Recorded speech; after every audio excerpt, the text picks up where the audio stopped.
Hello everyone, my name is Gunukula Snithu Reddy and I'm going to examine thorax and lungs today. Hello, Hello, may I know your name and age? my name is Bhaskar. I am 17 years old. Okay, so what is your reason for your visit today? For routine lungs examination. Okay, do you feel like any chest pain or difficulty breathing, shortness of breath, or do you have cough? No.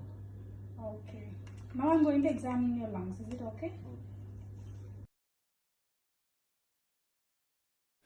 To review the anatomy of thorax and lungs, an understanding of thoracic landmarks is integral to the systemic examination of the thorax. The bony thorax encases the heart, lungs, partially covers the stomach, liver, kidneys, and spleen. The thorax consists of 12 pairs of ribs which attach anteriorly to the sternum with their costal cartilages and posteriorly to the thoracic vertebrae. Inferiorly, the anterior cartilage and the ribs forms the right and left costal margins. To locate and describe your findings when examining the thorax and lungs, you must be able to number 12 ribs and their interspaces accurately well. Anteriorly, begin by identifying the sternal angle. To find the sternal angle, place your fingers in the hollow curve of the suprasternal notch and slide your fingers downward about 5 cm until you feel the bony ridge that attaches the manubrium to the body of the sternum. This is the sternal angle. Move your fingers laterally and find the adjacent second rib and costal cartilage. Using two fingers, walk down the interspaces one space at a time on an oblique line.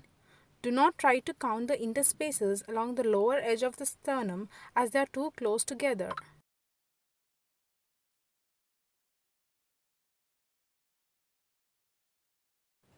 Posteriorly, the 12th rib is the other starting point for counting ribs and the interspaces. Find T12 and the adjacent 12th rib by pressing your fingers in and up from below the rib cage. Then walk up the interspaces above.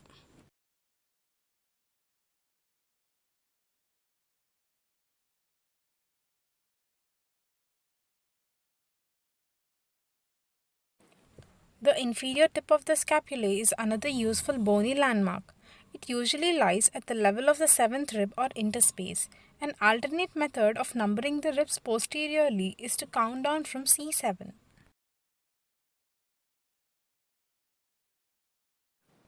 Ask the patient to lower his chin to the chest. As the patient neck is flexed forward, find the prominent spinous process which is usually at C7. Then feel and count from C7 to T12.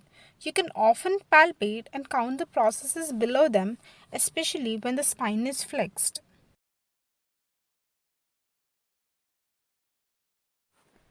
To further locate and describe your findings, use these imaginary vertical lines.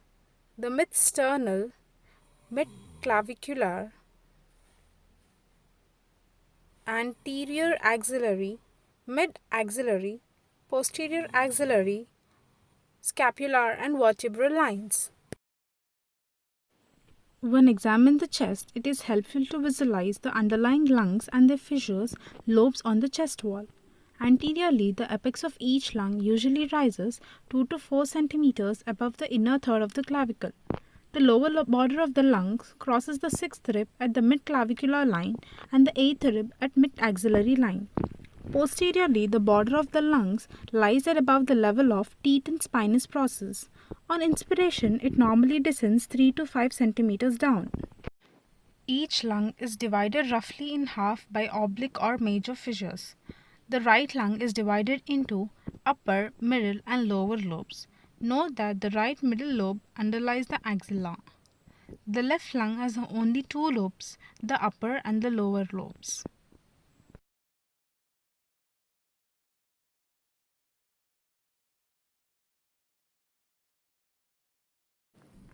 Make a point to learn the general anatomical terms to use to locate chest findings. The supraclavicular means above the clavicle, infraclavicular means below the clavicle. Interscapular means between the scapulae and infrascapular means below the scapulae.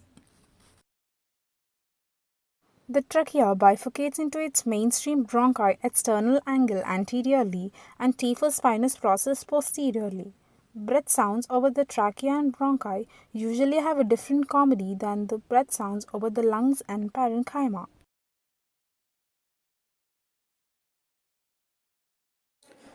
Begin the examination of the chest with a brief survey of the patient's thorax and respiration. Note the shape of the chest, how it moves, is the thorax symmetrical, or note any bony deformities. Observe the rate, rhythm, depth and effort of breathing and listen for any audible sounds of breathing that may indicate respiratory distress. Now, listen and count the number of breaths per minute. Normally, a resting adult breathes easily, quietly and regularly about 14 to 20 times a minute. Inspect the patient's neck for retraction of the accessory muscles, namely the supraclavicular, sternocleidomastoid and scalene muscles, suggesting any respiratory difficulty. Normally, this is not present. Palpate in the sternal notch to check the position of the trachea. It should be in the midline. Check the patient's color for circumoral or narebed cyanosis or pallor, a bluish color arising from deoxygenation. Lips and fingernails are normally pink.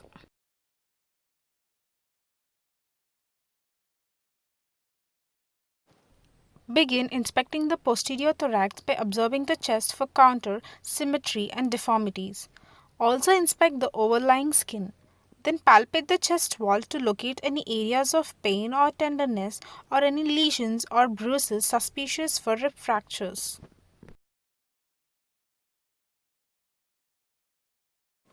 To begin the chest expansion, place your thumbs close to the patient's spine at the level of the 10th ribs and spread your fingers lightly across the lateral thorax. Ask the patient to inhale and exhale deeply and fully while you watch the divergence of your thumbs normally about 2 centimeters and feel for the range and symmetry of movement. Decreased excursion suggests restrictive lung disease.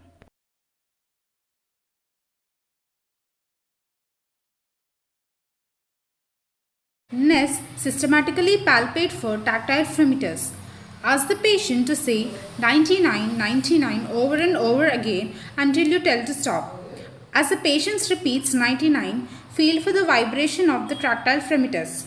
Using the ball of your hand or the ulnar surface, identify the areas of increased, decreased or absent fremitus. Palpate and compare systematic areas of lungs as you identify and locate any areas of increased, decreased or absent fremitus.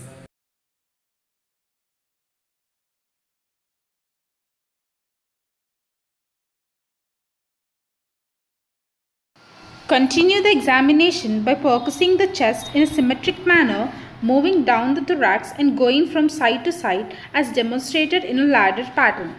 Remember that only the distal interphalangeal joint of your flex scimitar finger should be in contact with the chest wall to avoid damping out the percussion. Wrist motion should be relaxed and fluid as you make strikes with the tip of the third plex or finger. You are trying to transmit the vibrations through the bones of the plex joint into the underlying chest wall. Percuss down the chest wall from epiphysis to the bases of the lungs. Listen to the intensity, pitch and duration of your percussion notes and note the sense of vibration. Identify the type of notes you are hearing. Normal lungs are resonant.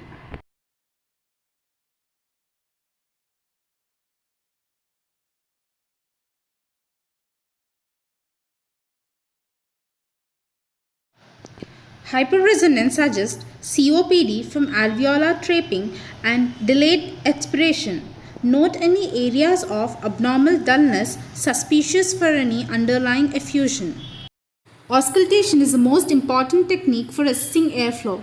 It involves listening for sounds generated by breathing, listening for any advantageous or added sounds. Note if any abnormalities are suspected, listening to the sounds of patient's spoken or whispered voice. To auscultate the posterior thorax, use the diaphragm of the stethoscope. Begin at the epiphysis and proceed downward, moving systematically from side to side, again in a lateral pattern, comparing breath sounds in symmetrical areas.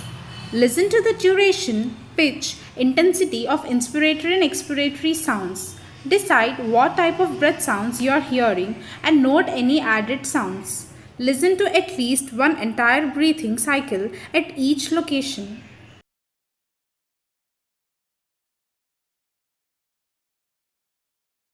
Normal vesicular sounds are soft and low pitched.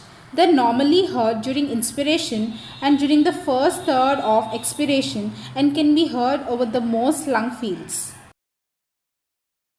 Bronchial breath sounds are harsher, louder, higher in pitch than vesicular sounds. They are often heard over trachea and mainstem bronchi. The expiratory sounds last longer than inspiratory sounds. A silent gap may separate sounds in bronchial breath sounds. Bronchovesicular sounds are often heard in the first and second interspaces anteriorly and between the scapula posteriorly. They have an intermediate pitch and intensity. Inspiratory and expiratory sounds equal in duration, at times separated by a silent interval. Adventitious or added breath sounds are superimposed on usual breath sounds. Detection of these sounds is an important goal of your examination, often leading to diagnosis of cardiac and pulmonary conditions. These sounds may include crackles, sometimes called rails or wheezes or rhonchi. Crackles are intermediate, non-musical, and brief like dots in time. They are often heard in pneumonia, pulmonary fibrosis, and early heart failure. Fine crackles are soft, high-pitched, and very brief. They are often accompanied in congestive heart failure. Compared to crackles, wheezes and rhonchi last much longer and sounds more musical. Wheezes are relatively high-pitched and have a hissing or shrill quality and often suggest asthma. Rhonchi have a lower pitched and snoring quality. They often arise from secretions in the large airways as seen in bronchitis. If you hear abnormally located bronchovesicular or bronchial breath sounds, assess transmitted voice sounds. While auscultating the chest, again ask the patient to say 99. Normally, the sounds transmitted through the chest wall are muffled and indistinct. 99, 99, 99, 99, 99, 99, 99, 99, 99, 99. Louder sounds reflecting transmission through the airless tissue are called bronchophony. Next, test for egophony of E to A changes which occurs in the lobar consolidation from pneumonia. Ask the patient to say E. Normally, you will hear a muffled long E sound. If the underlying tissue is consolidated, the E sound changes to a bleeding A and quality.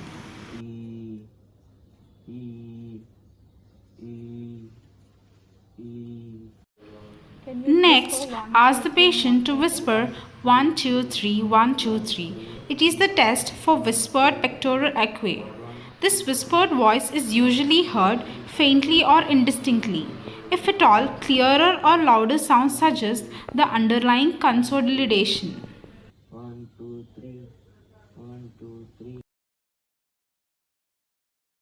To examine the anterior thorax, have the patient lie supine and breathe normally. Observe the condition of the skin and inspect the chest for deformities, asymmetry, any respiratory movements. Next, palpate the chest to locate any areas of tenderness or to assess any lesions or abnormalities. Then assess chest expansion. Place your thumbs along each costal margin with your hands along the lateral rib cage. Raise skin folds between your thumbs and ask the patient to take a deep breath. Observe how far your thumbs diverge as the thorax expands and feel for the extent and symmetry of respiratory movement.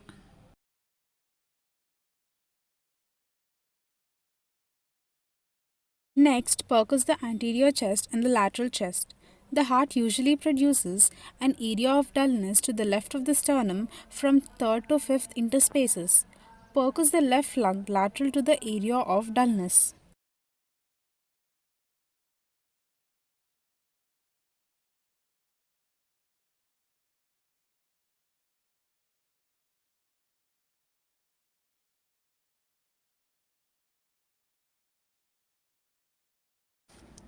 Percus in progressive steps downward in the right midclavicular line.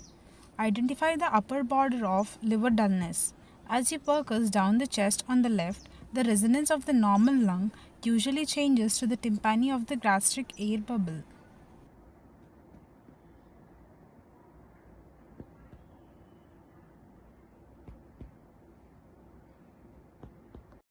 To auscultate the chest anteriorly and laterally, ask the patient to breathe with his mouth open and somewhat more deeply than normal. Compare symmetric areas of lungs using the ladder pattern suggesting for percussion and extend it to the adjacent areas if indicated. Listen to the breath sounds, noting their intensity and identify any variation from normal vesicular breath sounds. Note the breathing sounds are usually louder in the upper anterior lung fields, and bronchofascicular breath sounds may be heard over the large airways, especially to the right. Identify any adventitious sounds, and if indicated, listen for transmitted voice sounds by asking the patient to repeat 99.